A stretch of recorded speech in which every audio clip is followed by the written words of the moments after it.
C'est mon aventure, toujours à le point de la technologie, comme vous savez, et oui, toujours le détail qui tue, surtout le petit bricolage super fin, super détaillé, enfin. Bon, sur ce, on a reçu encore un message extraterrestre. Aïe, aïe, aïe, on n'était pas là pour répondre. Oh, téléphone a sonné, on n'était pas là, c'était le moment de prouver qu'il y avait des ovnis, c'était le moment. Ça venait d'une autre planète, enfin d'une autre galaxie. Alors, de je sais pas combien d'années-lumière, mais on va dire, allez, 600 années-lumière. Ah, c'est une petite distance comme ça. Ça veut juste dire que ce message a été envoyé il y a 600 ans. Donc on va lui répondre, il va le recevoir dans 600 ans. C'est pas sûr qu'on ait une communication facile avec ces gens-là. Pas sûr, pas sûr. Mais enfin bon, on peut toujours essayer. On a peur de rien. D'ici qu'ils reçoivent notre sonde, quand ils vont la recevoir, la Voyager 1, avec le petit disque, les petites explications, comment écouter le disque et tout, avec le petit dessin du mec. Alors c'est une bonne idée. Mais bon, les mecs, ils vont rigoler, mais ça va arriver dans 4000 ans, là. La Terre sera déjà en mode terraformage sur Mars, Saturne, Uranus. Il n'y a déjà plus personne sur Terre que. Waouh, ils vont recevoir ça, ils vont se dire waouh. Déjà, ce qui est impressionnant, c'est que les sondes marchent toujours. Et chose marrante, c'est que les deux sondes ont quitté, donc sont dans l'hyperespace. Et bon, ont permis de déterminer qu'il y avait dans l'hyperespace, qu'il n'y a rien, enfin rien que rien. Et en plus, c'est pas le cas. En fait, il y a beaucoup de matière et il y a surtout une gravité beaucoup plus forte que dans le système solaire. Et qu'on a passé le nuage qui entoure notre système solaire, enfin les résidus, quoi. Et on s'attendait à ce que ça passe, que ce soit assez épais, et en fait c'est relativement fin, puisque les sondes ont traversé ça en une journée à peine. Voilà. Sur ce, c'est la petite explication du jour, le petit plus RC mode. Toujours intéressant. Aujourd'hui, beaucoup plus intéressant, j'ai travaillé sur le TRX4, donc la Peugeot d'Angel. Et j'ai revu les amortos. Je ne suis pas content de ces amortisseurs qui coulissent vraiment difficilement à cause de cette rondelle de serrage en dessous. Que si on la met trop, machin. Alors c'est peut-être le sertissage de la rondelle qui est peut-être trop étroit. Je refais des essais. J'ai changé l'huile aussi. Je me suis aperçu que l'huile était très sale. Alors qu'il n'y a pas raison, on n'est pas en buggy. En buggy, ça saute partout, ça saute tout le temps. Le laminage, il se fait complètement et il se fait rapidement. C'est pour ça que l'huile chauffe et se dégrade. En crawler, ça chauffe pas vraiment, ça glisse, voilà, tout doucement. Il ne devrait pas y avoir une telle dégradation du truc. Là, elle était vraiment très sale. Donc, je suis un peu déçu sur ça, alors que j'ai jamais eu ça vraiment sur le comment CX10 actuel. Mais bon, d'un autre côté, il faut aussi faire le plein tout le temps, quoi. Chacun ses défauts, hein.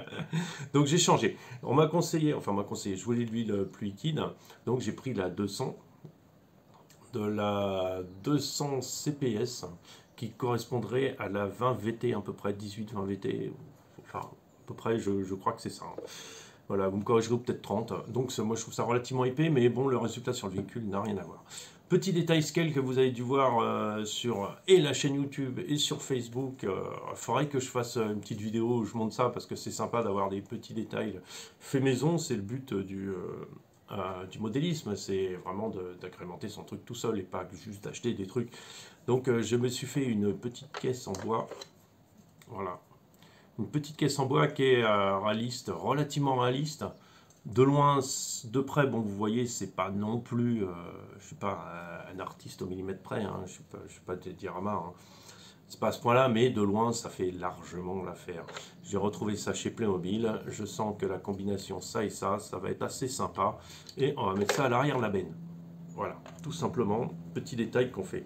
Après, j'ai mis des lampes bleues dans l'habitacle, histoire de je sais pas quoi faire, de ne pas perdre les lampes bleues.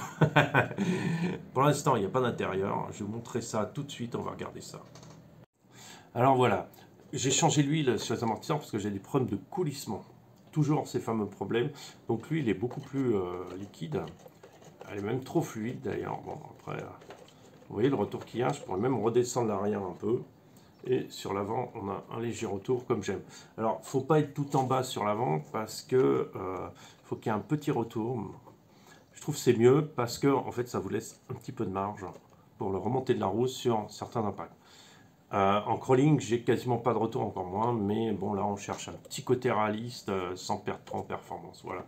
L'intérieur de la benne, vous le connaissez, j'ai fait cette boîte en bois là.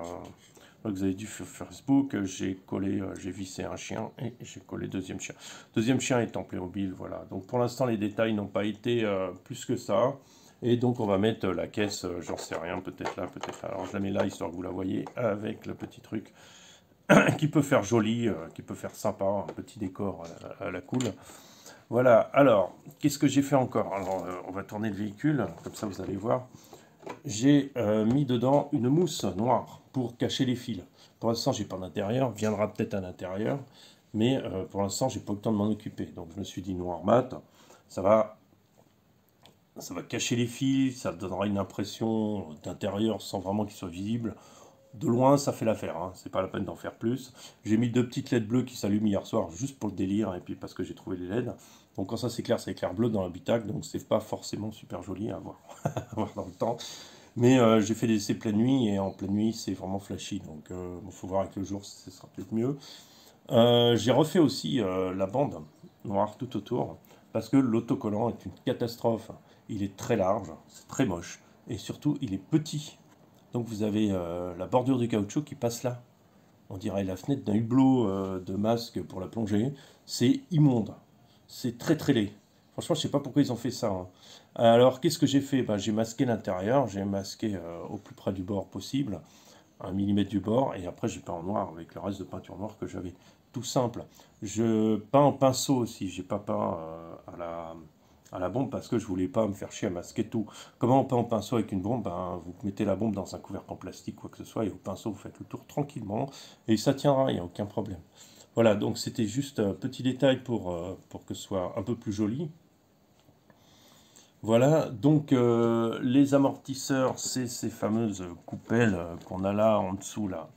Je ne sais pas si vous voyez, mais vous voyez mal. Mais c'est ces fameuses coupelles qui, en serrant, bloquent les amortos. Donc là, on a à peu près un truc fluide. On va voir ce que ça donne sur les vidéos. On va voir, parce que l'arrière me paraît quand même assez...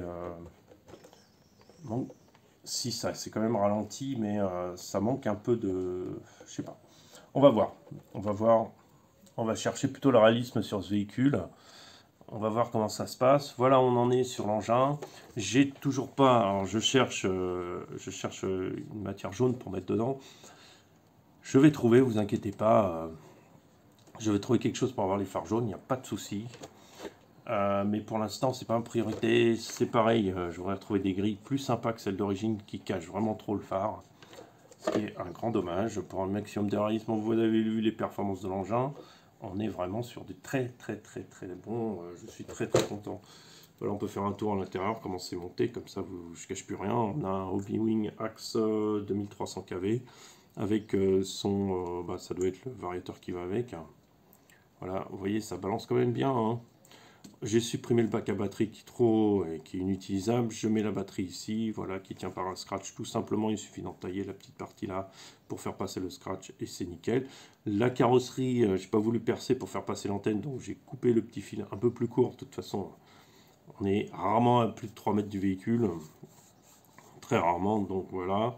Après, le montage, qu'est-ce que je peux dire? J'ai supprimé à l'arrière tout parce que du coup, sur la carrosserie, on a le pare-choc arrière. Et du coup, ça évite d'avoir du poids supplémentaire à l'arrière. Qu'est-ce qu'on peut dire? Tout l'éclairage est bien monté, c'est assez propre, je vais vous montrer ça. Je vous montre ça puisqu'on fait un... Voilà, j'ai essayé de faire ça relativement propre. Il faut que je trouve un scotch qui soit plus résistant. J'ai mis le boîtier ici, alors il faut faire attention, faut que je fasse attention à la flotte. De toute façon, j'ai roulé dans l'eau, mais je suis rarement au-dessus des roues, ça sert pratiquement à rien, donc j'ai mis le boîtier là. Facile d'accès, voilà, protégé quand même des impacts sur un support souple. Tout ça est protégé, mais il va falloir que je trouve d'autres systèmes qui soient plus solides encore. On a les 4 aimants que j'ai mis là et qui viennent se coller directement sur le longeron qui est là.